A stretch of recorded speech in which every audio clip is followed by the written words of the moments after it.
तो हेलो दोस्तों, स्वागत है आपका हमारे इस चैनल पर। आज हम लोग पढ़ने वाले हैं एक्सेल में 20 मेन फार्मूले जो बहुत पॉपुलर हैं।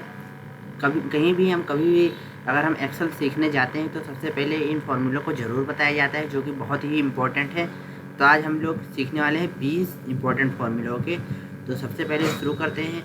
ये देख लीजिए, सबसे पहला फार्मूला है हमारा sum if, sum product, count, count if, counta, count blank, square root, today, now.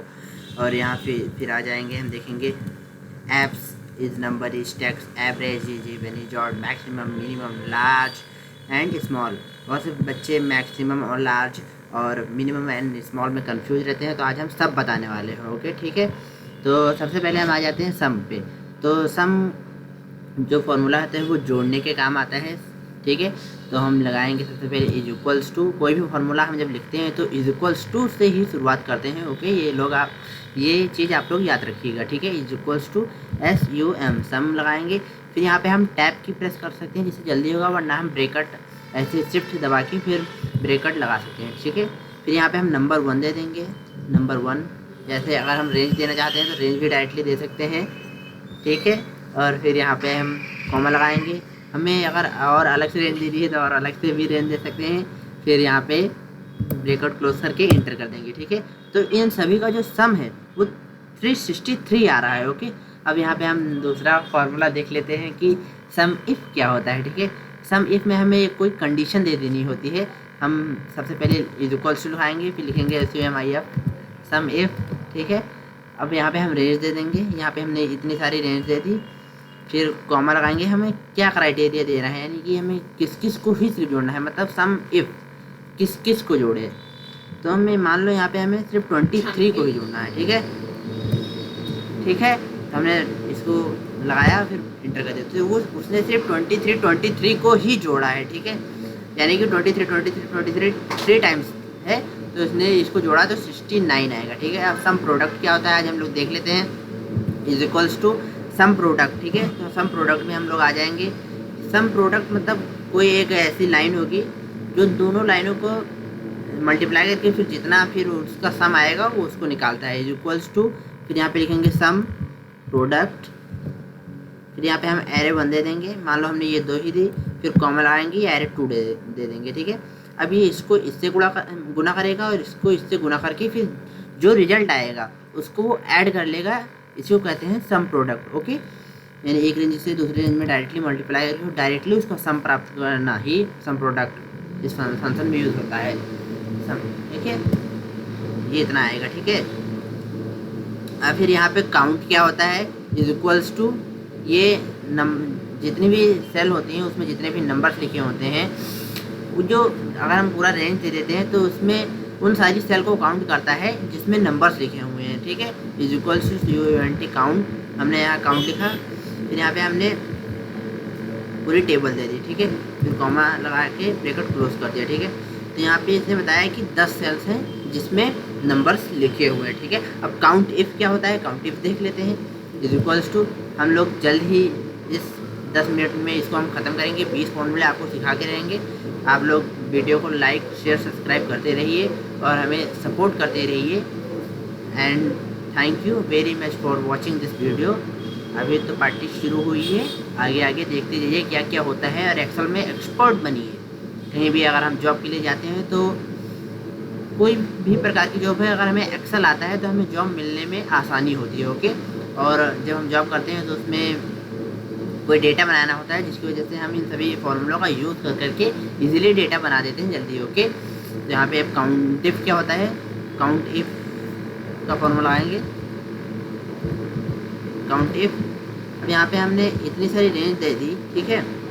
फिर कॉमा लगाया, क्राइटेरिया मांग रहा है, यानी काउंट इफ क्या क्या वो काउंट करे, अगर वो काउंट करेगा, यानी, ठीक है। या फिर हम चाहते हैं कि वो सिर्फ 23 को काउंट करे, ठीक है। ब्रैकेट क्लोज करके एंटर कर दिया, तो उसने बताया कि 23 जो है वो 2 टाइम्स आया है, क्योंकि हमने इतना ही रेंज दिया था। ओके, ये नीचे वाला रेंज नहीं दिया था। अगर नीचे वाला रेंज देते तो 23 इसमें एक और काउंट हो जाते हैं, यानी 3 बार 23 आया है, 3 टाइम्स। ओके, अब यहाँ पे काउंटा क्या होता है, काउंटा जो होता है वो नॉन एम्प्टी सेल को काउंट करता है, यानी जितने भी सेल फिल्ड हैं उन सभी सेल को काउंट करता है, चाहे उसमें टेक्स्ट लिखे हो चाहे उसमें कॉलम लिखे हो, ठीक है। ये काउंट फॉर्मूला जो होता है वो केवल नंबर्स को काउंट करता है, लेकिन जो काउंटा होता है वो नंबर टेक्स्ट सबको काउंट करता है। ठीक है, तो यहाँ पे हम देख लेते हैं इज इक्वल्स टू COUNTA काउंटा। यहाँ पे हम ये सारी वैल्यू दे देंगे, यहाँ तक दे देंगे। ठीक है, इतना सारा रेंज दे दिया हमने, लगभग 16 सेल्स दे दी। अब यहाँ पे ब्रैकेट क्लोज के एंटर करेंगे तो बता रहा है कि सिर्फ 10 सेल ही है जो नॉन एम्प्टी है, यानी कि फील्ड है। बाकी यहाँ पे जो 6 थी वो उसको छोड़ देगा। ठीक है, क्योंकि वो नॉन फील्ड है। अब इज इक्वल्स टू, यहाँ पे काउंट ब्लैंक क्या होता है? काउंट ब्लैंक जो फॉर्मूला होता है वो हम सेल, किसी भी डेटा में कितनी सेल आइडल है या फिर कितने सेल जो है वो एम्प्टी है, उसको काउंट करने के लिए काउंट ब्लैंक का फॉर्मूला यूज़ होता है। हम छोटे छोटे डेटा में तो वैसे ही मैनुअली हम देख कर बता सकते हैं, लेकिन जो बड़े बड़े डेटा होते हैं, बड़े उसमें हमें कहीं पे कोई सेल छूट गया हो तो इसके लिए हमें काउंट ब्लैंक का फॉर्मूला का यूज़ करते हैं। जैसे कि कोई बड़ा डेटा हो गया कंपनी का, अगर उसमें कोई किसी पर्सन की कोई डिटेल्स छूट रही हो, जैसे नंबर, तो हम काउंट ब्लैंक पूरे डेटा में लगाएंगे तो वहाँ पे काउंट ब्लैंक में सेल्स आ जाएंगी कि इतनी सेल्स खाली हैं। अगर नहीं खाली होंगी तो 0 दिखाएगा। ठीक है, अगर खाली होंगी तो हमें पता चल जाएगा कि कहीं ना कहीं पे कोई इन्फॉर्मेशन मिस हो रही है। ठीक है, तो काउंट ब्लैंक क्या होता है देख लेते हैं। Is equals to COUNT blank. ठीक है, ब्लैंक लगाएंगे। फिर यहाँ पे हमने इतना सारा रेंज दे दिया, आप रेंज देख सकते हैं सही से। ठीक है, इतनी रेंज दे दी, फिर ब्रैकेट क्लोज से एंटर कर दिया, आंसर आएगा 4। ठीक है, आंसर आया 4। ठीक है, क्योंकि 4 जो रेंज थी इतनी खाली थी, हमने इतना डेटा लिया था, लेकिन जो 4 जो है इतनी खाली थी, इसलिए वो 4 बता रहा है। ठीक है, अब SQRT क्या होता है? SQRT का मीन्स होता है, SQRT मीन्स स्क्वायर रूट। जैसे मैथ्स में या फिर कहीं भी हमें यूज़ होता है स्क्वायर रूट का। जैसे कि इज इक्वल्स टू हम SQRT लिखेंगे, SQRT, फिर टैब की प्रेस करेंगे। अब यहाँ पे हम चाहते हैं कि 2 की पावर, यानी 2 की पावर 7, या सॉरी ये सिर्फ स्क्वायर रूट बताएगा, सॉरी। अब 2 का स्क्वायर रूट कितना होता है? ठीक है, 2 का स्क्वायर रूट 1.41 समथिंग करके होता है, ये जो बताएगा ऐसे ही बताएगा। और जो पावर, इसका स्क्वायर रूट का एक ऑपोजिट होता है पावर में हमें जैसे कि 2 ले लेते, फिर कॉमा लगा के उसके पावर 7 लगा देते, तो 2 की पावर 7, जैसे कि यहाँ पे बताया दे रहे हैं। पावर क्या होता है? Is equals to POWER, power लगाया, एंटर किया, हमें 2 की पावर 2 लगाया, फिर कॉमा 2 की पावर 7। 2 की पावर 7 का फाइनल रिजल्ट क्या होगा ये बताएगा। 2 की पावर 7 जो होता है 128 होता है। ये हालांकि मैंने जानकारी के लिए बता दिया। ठीक है, यहाँ पे 21 फॉर्मूले हो गए, ना कि 20। अब टुडे क्या होता है देख लेते हैं। इज इक्वल्स टू, टुडे जो होता है वो करंट डेट बताने के लिए होता है।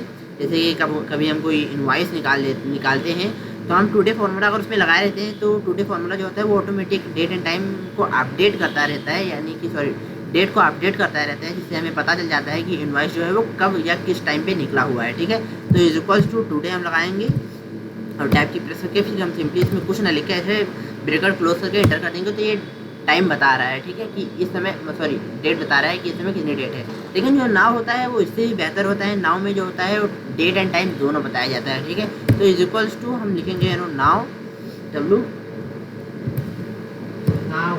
ठीक है, फिर ब्रैकेट क्लोज किया, एंटर किया, तो यहाँ पे डेट एंड टाइम आप लोग देख सकते हैं कि दोनों बता रहा है। ठीक है, अब हम इधर आ जाते हैं। एप्स क्या होता है? एफ जो होता है वो किसी भी नंबर के आगे अगर माइनस लिखा है तो उसको प्लस में कन्वर्ट कर देता है।